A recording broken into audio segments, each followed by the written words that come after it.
Bonjour les amis. Qu'est-ce qui empêche les gens d'aimer et d'être aimés? C'est vrai qu'aimer et être aimé, c'est un de nos besoins fondamentaux, c'est vraiment un des bonheurs dans la vie.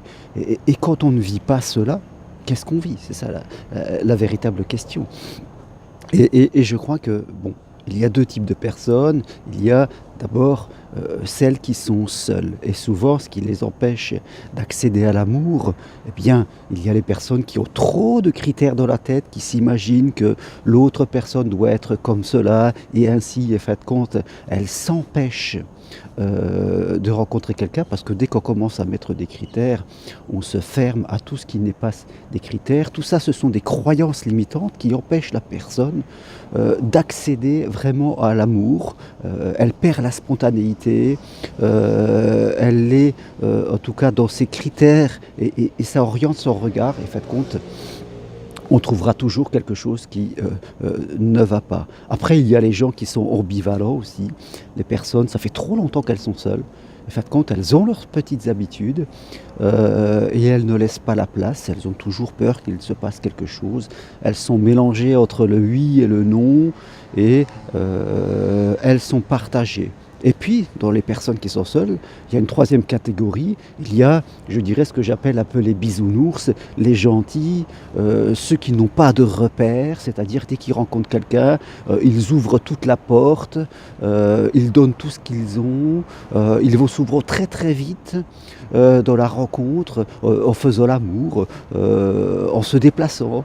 Et en fin de compte, ils sont tellement gentils, tellement adultes enfants qu'ils en deviennent presque ennuyeux, je dirais, et en fin de compte, ils restent sur ce carreau. Donc oui, dans les personnes seules, 3 critères qui les empêchent, d'accéder à aimer et être aimé, trop de critères, ambivalent dans l'esprit, on ne sait pas ce qu'on veut, et surtout trop gentil, trop bisounours, manquant de caractère.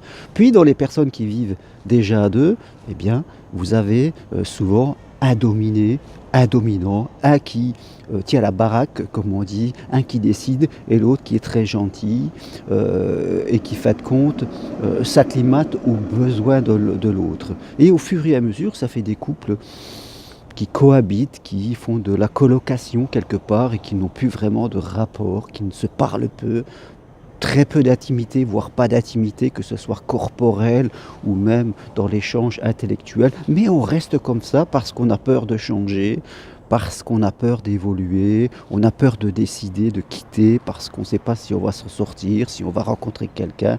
On n'a pas l'habitude d'être seul, donc on a peur de sa propre solitude avec soi-même, quelque part. Et ça fait des couples vraiment qui errent dans le temps et des gens qui sont vraiment perdus dans le chemin qu'ils doivent prendre, elles n'osent pas. Je crois qu'à un moment, mes amis, vraiment l'amour est trop important. L'amour est quelque chose de trop important dans notre vie pour laisser le temps filer.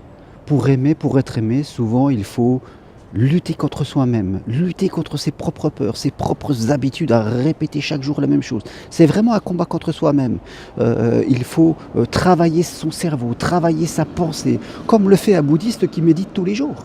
Il médite pour travailler sa pensée. On doit faire pas pareil pour arriver à croire ce qu'il est nécessaire de croire, à rester ouvert à la vie, à tout ce qui peut nous étonner, laisser une chance aux gens, de nous surprendre, d'apprendre des choses, apprendre à dire non à ce qui ne nous correspond pas si on est déjà en couple. Vraiment, il faut avoir cette ambition, y travailler chaque jour. C'est un boulot.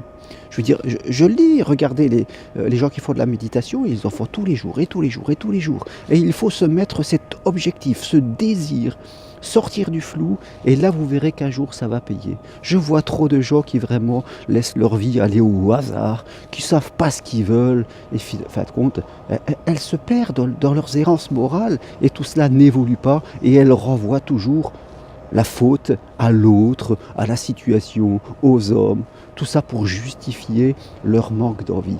Alors vraiment, je vous le dis, aimer, être aimé, c'est important dans la vie.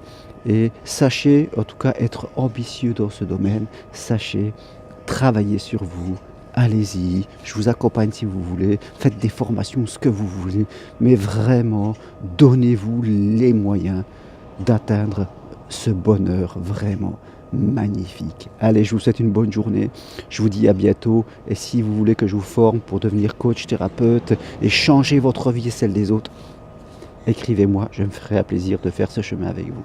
À bientôt, au revoir.